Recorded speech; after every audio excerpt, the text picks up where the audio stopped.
I'm back today. I thought I would wear my garden shirt in a garden since we're going to be using stuff from my garden. Does anyone know where this is? This is a garden that we toured when we were in Spain. This is actually from the Alhambra, which is in Granada.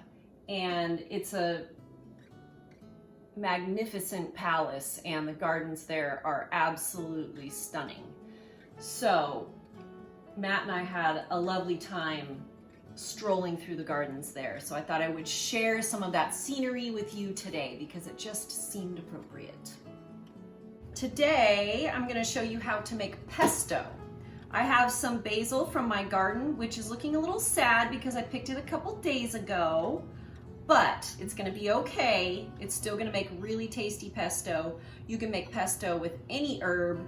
You can use carrot tops or kale. You can use all kinds of things for pesto, but basil is basic, and with so many of my recipes are super versatile, and you can kind of pick and choose what kind of ingredients you have or want to use.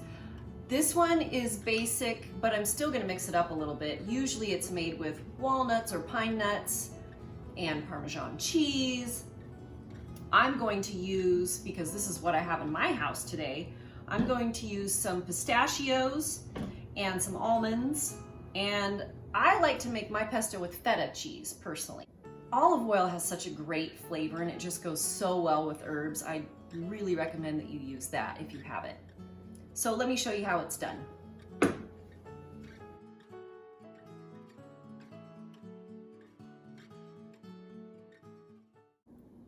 So today we're going to need these ingredients. I prefer walnuts, but I don't have walnuts, so I'm going to try some pistachios. These are roasted and salted, and then I have blanched raw almonds, garlic. I like to add a little lemon juice to mine, personally. It's personal preference though. A little bit of sea salt, some cheese. I'm using feta today, olive oil, and about a cup of fresh basil leaves. The first thing I'm going to do is blend the garlic. I always do that first because it just seems to chop better before you get everything else in there.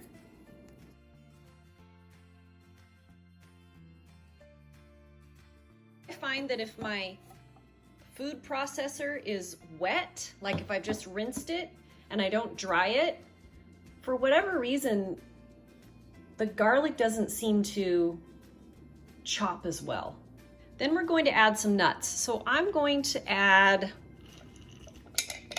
I don't know, like maybe a smallish handful of the pistachios, and the same with the almonds, and then I'll blend those.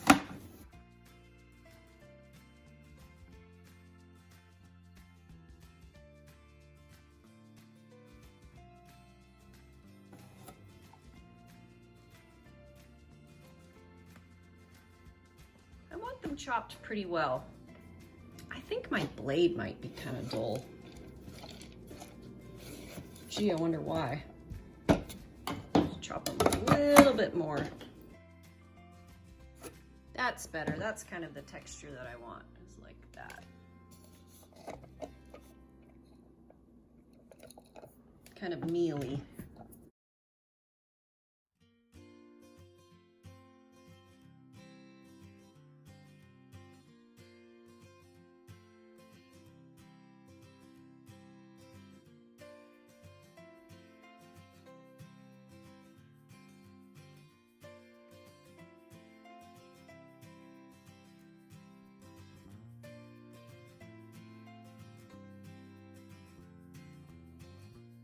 Drizzle your olive oil, if you're using a food processor like this, through the top as it's running, and it helps to mix it up really well. Add your olive oil slowly so that you get the right texture. Pesto can range anywhere from a puree to a stiff paste. It's really up to you as to what kind of texture you want.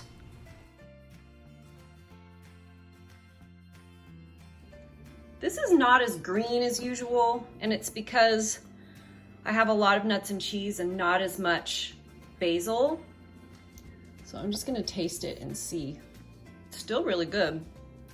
It's a little bit salty. I feel like I need some more basil in my pesto, so I'm gonna go down to the garden and see if I can find some.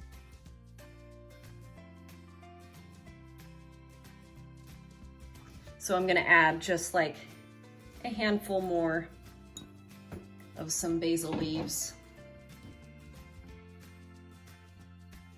You can see it's not as green as maybe I would like it to be, but it tastes really good. I like to store mine in a jar. Big surprise there, I'm sure.